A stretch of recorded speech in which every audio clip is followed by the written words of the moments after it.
Serba Review, Serba Serbi Review.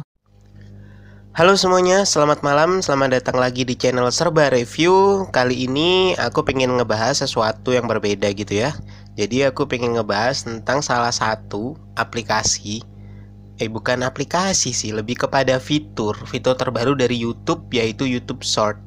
Ya walaupun fitur ini nggak baru-baru banget sih, tapi bolehlah kalau mau dianggap sebagai permulaan buat siapapun kamu di sana yang pengen tahu lebih jauh mengenai YouTube Short ini ya kan.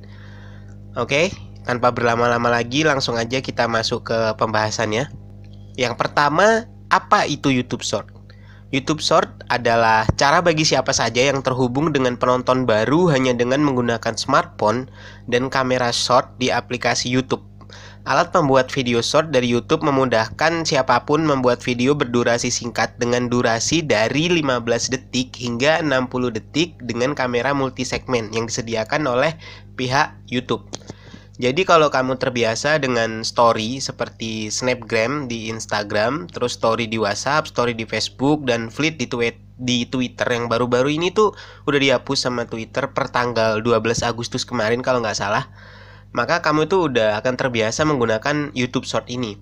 Ada satu hal yang membedakan antara YouTube Short dengan fitur story pada platform media sosial lain, yaitu YouTube Short tidak serta-merta hilang dari kanal setelah 24 jam tayang.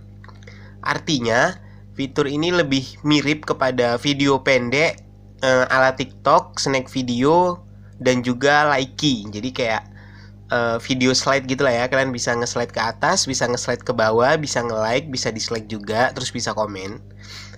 YouTube Short ini juga dapat kalian manfaatkan buat nambah subscriber pada kanal YouTube punya kalian. Walau jumlah tayangan pada YouTube Short tidak masuk hitungan untuk memenuhi syarat jam tayang guna mendapatkan manfaat sebagai partner YouTube dalam hal monetisasi. Nah, tapi tulisan ini aku buat beberapa hari lalu sebelum mungkin ada update atau apa, aku nggak tahu. Sekarang jam tayangnya itu ternyata udah dijadikan satu. Jadi jam tayang ini juga udah berpengaruh ke jam tayang kalian di channel atau kanal kalian gitu.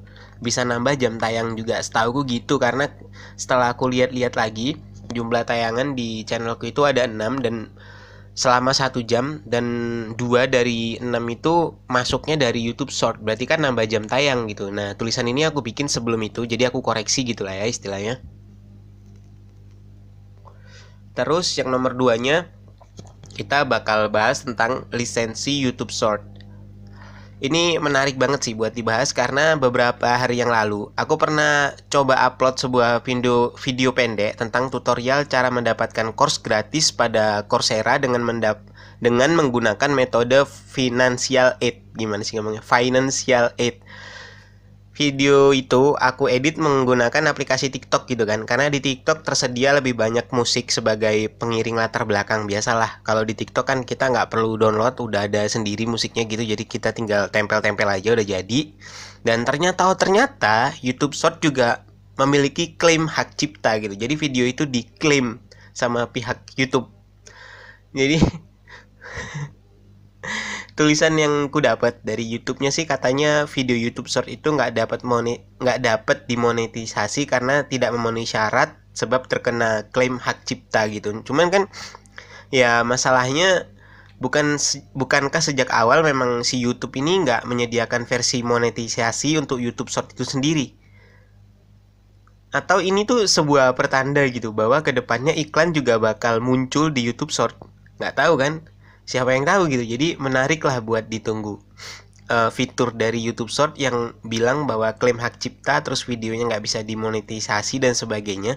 Padahal kalau dari HP itu kan nggak ada gitu iklan di YouTube Short. Terus kenapa ada tulisan klaim hak cipta? Itu sendiri merupakan sebuah pertanyaan yang mungkin kedepannya bakal ada jawabannya lah ya. Terus yang ketiga itu program dari YouTube. Setelah mencari selama beberapa saat, aku nemuin beberapa cara yang disediakan oleh pihak YouTube tentang bagaimana penonton dapat menemukan video YouTube Short kita sebagai rekomendasi gitu. Jadi yang pertama itu, kok yang pertama lagi? Oke, aku ganti. Jadi yang A, penonton itu bisa menemukan video YouTube Short di halaman beranda YouTube. Nah, ini digunakan oleh YouTube pada platform mobile mereka, di mana pengguna itu dapat dengan bebas menonton secara random video YouTube Short yang pernah diupload oleh para kreator. Kan kalau sekarang kita scroll dari halaman awal dari user interface di home-nya YouTube itu udah bisa gitu kita nonton YouTube Short. Langsung ada di situ gitu tulisannya YouTube Short. Terus yang B itu pada tab notifikasi. Nah, ini fitur tersedia ketika seseorang pengguna itu sudah berlangganan pada sebuah kanal, jadi biasa kayak notifikasi atau lonceng gitulah ya. Terus yang C itu saat memeriksa subscription dan saat ditampilkan di halaman channel. Ya, jadi aku menemukan fakta bahwa pada versi komputer itu YouTube tidak menyediakan video YouTube Short pada beranda, yang artinya fitur ini benar-benar tersedia secara eksklusif untuk versi mobile saja. Sehingga salah satu cara yang digunakan YouTube untuk menarik minat penonton versi komputer adalah dengan menyediakan filter short pada tiap kanal ketika konten kreator telah mengupload video YouTube short versi mereka sendiri gitu. Terus itu tadi yang C, oke. Ini bukan yang D, tapi ini yang nomor 4. Tadi kan nomor 3 gitu, makanya aku ganti. Nggak jadi nomor 3 lagi karena nanti pusing. Yang nomor 4, penghargaan dari YouTube untuk para kreator. Nah, jika pada versi video normal, YouTube itu kan ngasih kita penghargaan berupa program partner alias monetisasi gitu kan. Terus pada YouTube Short ini, mereka itu telah menjanjikan dana sebesar 100 juta dolar yang akan disalurkan tiap bulan bagi para kreator yang mereka anggap telah memenuhi syarat untuk menerima pendanaan. Artinya 100 juta ini bakal dibagi-bagi kepada para kreator yang YouTube Short-nya atau video YouTube Short-nya itu ditonton oleh mungkin ribuan atau puluhan ribu atau ratusan ribu atau jutaan. Aku belum tahu karena sampai sekarang YouTube nggak ngasih ini syarat minimal berapa video di YouTube Short ini ditonton biar bisa dapat pendanaan ini. Intinya YouTube sendiri yang bakal milih para konten kreator. Jadi ini random banget dari YouTube dan kemungkinan konten kreator kecil seperti kita bisa jadi masuk ke list dari YouTube ini sendiri. Jadi manfaatkan aja gitu platform ini selagi YouTube masih berbaik hati dan karena versi YouTube Short ini sendiri masih beta gitu kan. Terus apa aja sih yang jadi syarat bagi para kreator agar bisa memperoleh pendanaan ini? Ini di luar dari cakupan berapa ribu tayangan dari YouTube Short tadi ya, ini di luar cakupan itu. Jadi yang A itu channel harus mengupload setidaknya satu video short yang memenuhi syarat dalam 180 hari terakhir. Nah, artinya bebas dari klaim hak cipta yang kayak aku alami tadi. Terus videonya harus original, buatan channel itu sendiri. Kalaupun pakai suara ya suaranya harus suara orang itu sendiri kayak macam gini kan.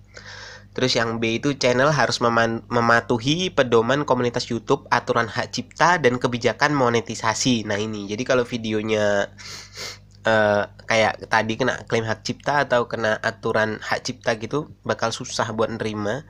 Tapi masalahnya YouTube juga nyediakan musik. Nah musiknya itu juga ujungnya kena hak cipta. Nah itu aku masih bingung karena mereka nggak njelasin secara gamblang gitu. Masih kayak banyak hal yang perlu direvisi lagi sih sama si YouTube ini.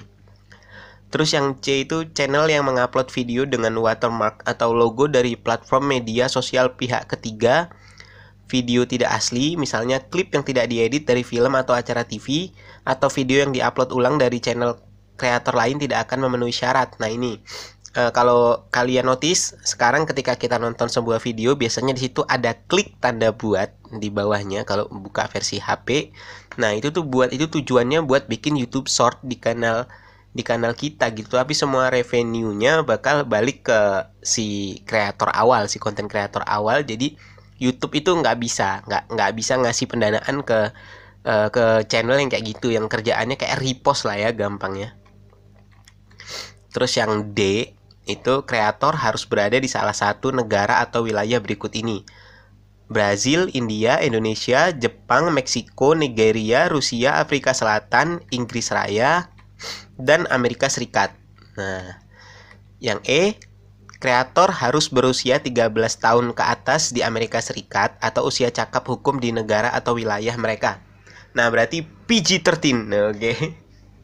Kreator yang berusia 13 sampai 18 tahun harus meminta bantuan orang tua atau wali untuk menyetujui persyaratan dan menyiapkan akun AdSense untuk pembayaran jika belum ada akun AdSense yang ditautkan ke channelnya. Nah, dengan tanda kutip, berarti usia 13 minimal sampai 18, intinya orang-orang yang belum punya KTP itu harus minta persetujuan wali. Dan terakhir, channel saat ini tidak harus melakukan monetisasi di YouTube agar memenuhi syarat. Kreator yang tergabung dalam program partner YouTube dan channel yang terafiliasi di bawah jaringan multi channel juga memenuhi syarat. Nah, ini sih yang dilonggarkan sama pihak YouTube itu ya. Jadi kayak buat konten kreator yang belum bisa daftar program partnernya YouTube lewat monetisasi, masih ada kesempatan buat menghasilkan dari YouTube via YouTube Short. Jadi jangan berkecil hati, terus upload, terus kreatif, terus mengolah, dan pokoknya terus berusaha lah. Dan semoga kamu dilirik sama YouTube, oke? Pihak YouTube sendiri mengklaim bahwa mereka akan memberikan pendanaan sebesar 100 hingga 10.000 dolar per bulan pada konten kreator yang mereka anggap pantas untuk menerimanya. Nah, tapi mereka belum memberitahu berapa jumlah minimum penonton yang harus kita capai agar bisa memperoleh pendanaan tersebut. Jadi masih abu-abu gitu lah ya istilahnya. Kayak yang aku bilang tadi, sama sekali kita nggak dikasih tahu berapa jumlah minimum supaya kita bisa masuk syarat pendanaan dari YouTube. Ya, cuman kalau kamu memang punya kredibilitas, punya kreativitas pada video-video berdurasi pendek, maka boleh sekali untuk mengupload video tersebut pada kanal YouTube-mu. Siapa tahu kan nanti kamu juga terpilih sebagai salah satu konten kreator yang pantas mendapatkan pendanaan dari YouTube. Gitu. Terakhir, nomor 5, itu kesimpulan. YouTube memang membawa nafas baru pada platform mereka dengan fitur YouTube Short ini. Tapi semuanya terlihat begitu basa-basi ketika YouTube Short tidak memiliki kekuatan yang cukup untuk menandingi platform sejenis gitu. Kayak udah telat banget lah ya. Dan hanya mengandalkan kelebihan seperti bisa mendapatkan subscriber dari YouTube Short, juga bisa memperoleh kesempatan unik untuk didanai oleh YouTube ketika seorang konten kreator berhasil menarik minat mereka gitu. Nyatanya sampai saat ini, video yang beredar di YouTube Short kebanyakan masih berasal dari repost video atau repost dari channel lain gitu. Video-video tersebut diambil dari platform lain yang kemudian diupload ulang oleh para pengguna di YouTube. Jadi kita tidak tahu apakah gebrakan YouTube ke depannya akan berakhir dengan baik atau tidak, mengingat mereka begitu terlambat dalam membuat fitur berdurasi singkat ini. Nah, gimana nih pendapatmu tentang YouTube Short gitu? Tulis di kolom komentar supaya kita bisa saling berdiskusi, kita bisa kayak lebih dalam tentang YouTube Short ini, kita bisa sama-sama mengetahui gitulah ya. Oke, itu aja buat video malam ini. Formatnya nanti bakalan agak berbeda. Kalau rasio biasanya 4:3 atau 9:16, ini bakal 16:9 karena aku nge-record ini pakai HP. Nanti bakal aku edit lagi di laptop supaya ada visualisasinya gitu, supaya kalian nggak bosan lah dengan penjelasanku ya. Kasih jempol ke atas kalau kalian suka dengan konten video ini, kasih jempol ke bawah kalau kalian nggak suka. Sampai jumpa di video selanjutnya dan selamat malam.